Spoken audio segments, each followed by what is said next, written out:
안녕하세요. 교회사를 쉽고 재미있게 공부하는 시간, 교회사 싹쓸이 시간입니다. 오늘은 4세기 기독교의 상황을 살펴보도록 하겠습니다. 로마 제국 하에서 박해를 받던 기독교가 4세기에 들어서는 공식적으로 종교의 자유를 얻게 되는데요. 어떤 일이 있었는지 함께 출발해 보시죠!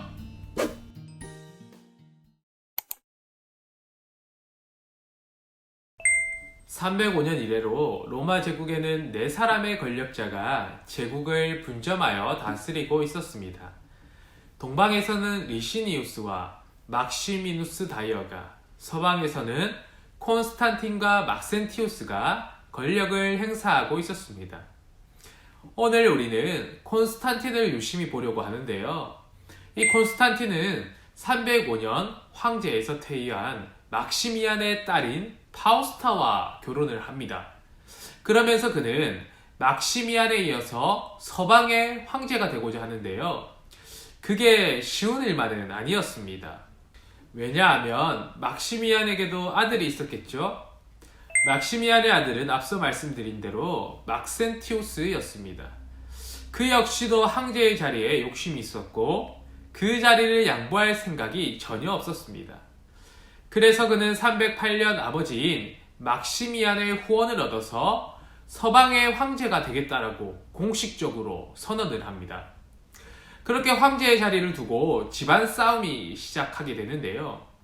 콘스탄틴과 막센티우스는 처남과 매부지간이었습니다만 권력을 앞에 두고는 적이 되고 말았습니다. 312년 10월 콘스탄틴은 자기의 지지자들과 함께 막센티우스를 제거하기 위해 이탈리아로 진군합니다. 이 당시만 해도 콘스탄틴은 기독교 신자가 아니었습니다. 도리어 그는 미트라스라고 하는 태양신 종교에 심취해 있었습니다. 특히 군인들이 이 미트라스 종교에 심취해 있었는데요. 미트라스가 전쟁의 승리를 가져다 준다고 믿었기 때문입니다. 그래서 콘스탄틴은 막센티우스와의 전쟁을 앞두고도 종교의식을 행하였고 희생 제물을 바치기도 하였습니다. 하지만 전쟁을 앞두고 여전히 마음이 편하지 않았고 승리의 확신이 생기지 않았습니다. 그러던 찰나에 콘스탄틴은 예기치 못한 환상을 보게 됩니다. 어떤 환상이었을까요? 당시 역사가인 유세비우스의 기록에 의하면 그가 이것으로 승리하리라 라고 하는 계시와 함께 십자가 환상을 보았다고 합니다. 십자가 환상을 본 콘스탄틴은 다음날 아침 모든 병사들의 방패에 기독교의 상징을 부착하라고 하는 명령을 내립니다. 그게 무엇이었을까요? 그리스도를 헬라어로 이렇게 씁니다. 크리스토스. 첫 두 문자가 키와 로인데요. 이것을 겹쳐서 방패에 이렇게 그리라고 명령하였던 것입니다. 콘스탄틴의 군대는 방패에 모두 이것을 그렸고 다음날 막센티우스 군대와 전투를 벌이게 됩니다. 누가 이겼을까요? 312년 10월 28일 콘스탄틴의 군대는 군사력의 열세에도 불구하고 승리하게 됩니다. 그리고 막센티우스는 티베르강을 건너 도망을 가다가 밀비안 다리 아래로 떨어져서 사망하게 됩니다. 그렇게 콘스탄틴은 서방 제국의 최고 권력자가 됩니다. 이때 그의 나이가 불과 24세였습니다. 십자가 환상을 통해 전쟁의 승리를 경험한 콘스탄틴은 곧바로 미트라스 종교를 버리고 기독교로 개종하게 됩니다. 그리고 이듬해인 313년 1월 콘스탄틴은 밀라노에서 기독교의 자유를 허락하는 밀라노 칙령을 발표하고 기독교를 공인하게 됩니다. 말 그대로 기독교를 공식적으로 인정한 것입니다. 기독교 신앙을 금하던 각종 칙령들은 취소가 되었고 기독교인들은 아무런 제한도 받지 않은 상태에서 신앙생활을 영위할 수 있게 되었습니다. 박해 시절 압류되었던 각종 재산들은 반환이 되었고 다른 종교와 동일한 법적 지위를 누리게 되었습니다. 급격한 변화의 현장을 유세비우스는 이렇게 기록하고 있습니다. 놀라운 일을 행하신 주님께 새 노래로 찬양하라. 어둡고 고통스러운 날이 지난 후에 지난 날의 무거운 짐을 벗고 광명을 누리게 되었도다. 콘스탄틴의 개종에 대해선 상반된 견해가 있습니다. 콘스탄틴은 자신이 감독 중에 감독이라고 말하였고, 유세비우스 역시도 콘스탄틴은 분명히 개종한 신자라고 말을 했습니다. 하지만 어떤 이들은 콘스탄틴의 개종에 물음표를 표합니다. 그가 개종 후에도 이교도들의 재단에 참석한 것을 말하면서 기독교 공인은 순전히 정치적인 행위였다라고 말을 합니다. 기독교라고 하는 이 종교를 통해서 자신의 정치적인 기반을 확고히 하려고 했다라는 것입니다. 어떻게 되었든 콘스탄틴이 기독교를 공인하면서 교회는 신앙의 자유를 누릴 수 있게 되었습니다. 그러면 동방은 어떻게 되었을까요? 동방에서 기독교를 심하게 탄압하던 갈레리우스는 중병에 걸려 311년 사망합니다. 그리고 리시니우스와 막시미누스 다이어가 통치권을 분할합니다. 그러나 콘스탄틴과 동맹을 맺은 리시니우스는 막시미누스 다이어를 공격하여서 승리하고 결국은 막시미누스 다이어는 314년 사망합니다. 그리하여 서방에서는 콘스탄틴이 최고 통치자가 되어 서부 유럽과 북아프리카 지역을 다스리고, 리시니우스는 동방의 최고 통치자가 되어 이탈리아와 이집트 지역을 통치합니다. 그 이후 서방의 콘스탄틴과 동방의 리시니우스는 동맹 관계를 유지하면서 로마 제국을 잘 다스렸을까요? 아니었습니다. 인간의 욕심은 끝이 없었습니다. 콘스탄틴과 리시니우스는 권력을 독점하길 원했습니다. 로마 제국에 한 황제만이 있기를 원했습니다.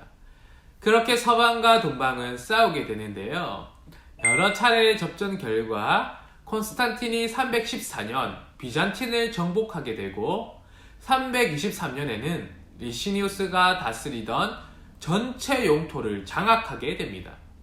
결국 콘스탄틴이 로마 제국의 유일한 최고 권력자가 된 것입니다. 이때부터 콘스탄틴은 337년 죽기까지 13년간 로마 황제로 제국을 통치합니다. 330년 콘스탄틴은 수도를 동방의 비잔틴으로 옮기고 그곳을 자신의 이름을 따라 콘스탄티노플이라고 명명하게 됩니다. 콘스탄틴의 도시란 뜻입니다. 그는 콘스탄티노플을 거대한 도시로 만들었고 1000년 이상 제국의 정치, 문화적인 유산을 보존하는 도시로 만듭니다. 그렇게 콘스탄틴이 동방까지 다스리게 되자 서방뿐만 아니라 동방에서도 기독교는 자유를 얻게 됩니다. 기독교의 공인 후 박해는 종식되었고 기독교는 점차 제국의 종교로 변모되어 갔습니다. 예배를 위해서 교회당이 건축되었고 감독과 설교자들은 국가로부터 급료를 받기도 하였습니다. 도시에서 주일은 안식하는 날로 지정되었고 의무화되었습니다. 이런 변화를 간단하게 정리하면 이렇습니다. 319년 이교의 제사가 금지되었고요. 교직자의 납세가 면제됩니다. 321년에는 교직의 상속권이 허락이 되고 도시인들의 주일 휴무가 의무화됩니다.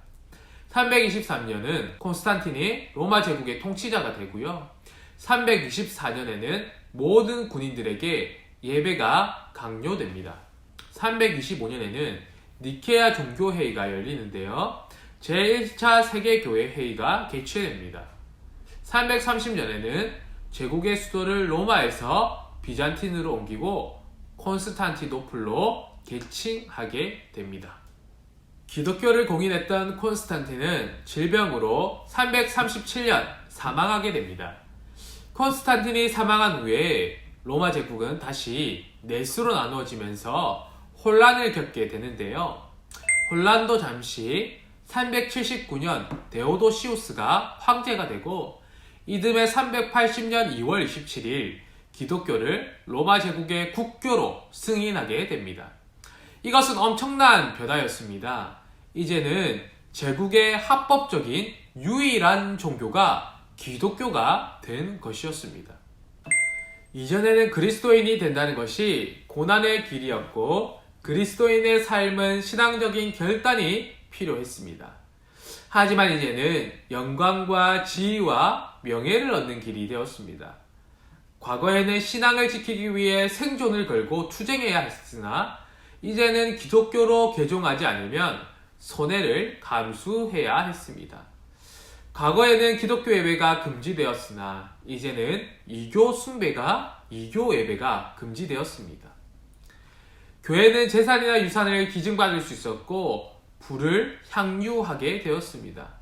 그 결과 많은 이교도들이 기독교로 개종하게 됩니다. 박해와 시련의 날이 지나가고 이제 기독교는 이른바 국가 종교가 되었습니다. 콘스탄틴 이전 시대를 먼저 기억해 보겠습니다. 콘스탄틴 이전에는 기독교 신자들이 주로 하류층의 비천한 계층이었습니다. 물론 상류계층 출신의 기독교 신자들이 있었지만 대부분이 교육의 혜택을 받지 못한 사람들이었습니다. 또한 초기 기독교 신자들은 주님의 부활을 기념하기 위하여 주일에 모여 예배를 드렸는데요. 이 당시의 예배는 예수님의 부활을 축하하는 의미가 강하였습니다. 그래서 예배 분위기가 슬픔과 회개보다는 기쁨과 감사가 넘쳤습니다. 당시 예배는 성경 봉독, 설교, 기도와 찬양이 있었고 이어서 성찬식이 거행이 되었고요. 축도로 예배를 폐하였습니다. 특히나 성찬식 같은 경우에는 카타콤이라고 하는 그 지하 무덤에서 거행이 되었습니다.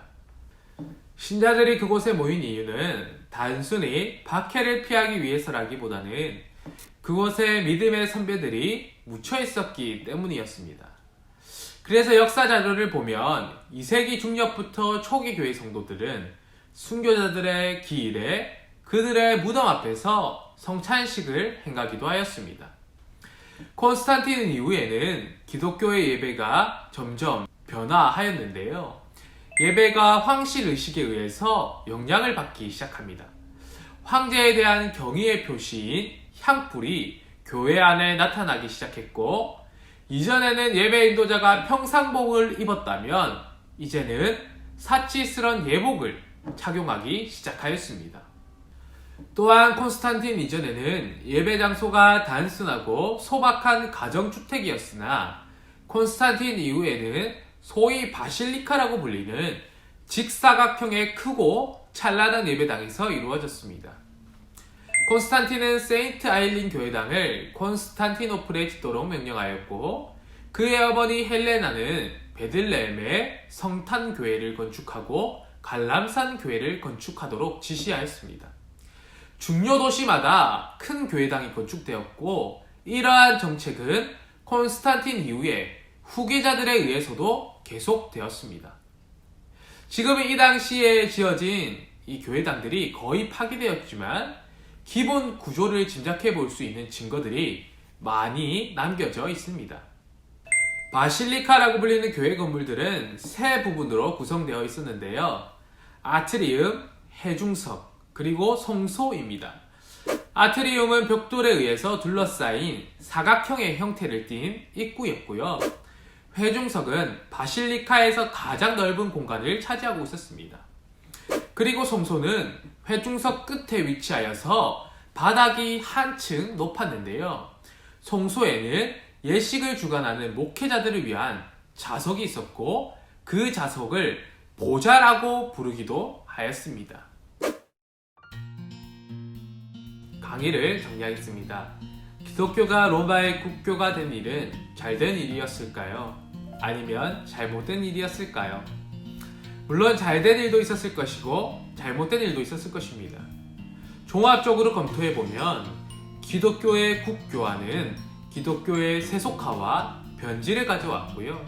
교회의 타락의 원인이 되고 말았습니다. 우리는 종교가 권력의 힘을 의지하게 될 때 본래적인 이념과 정신으로부터 이탈하게 되는 것을 보게 됩니다.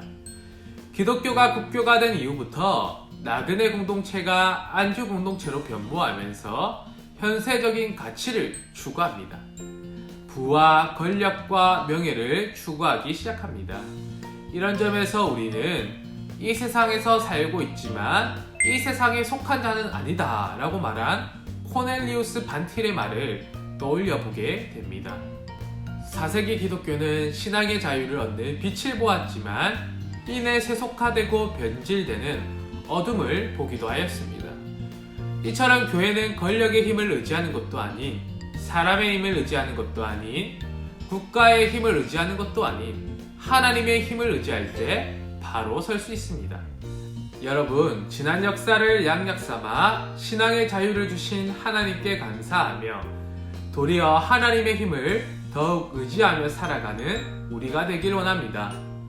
한 주간도 건강하시고요. 다음 시간에 또 뵙겠습니다. 교회사 싹쓸이 시간이었습니다.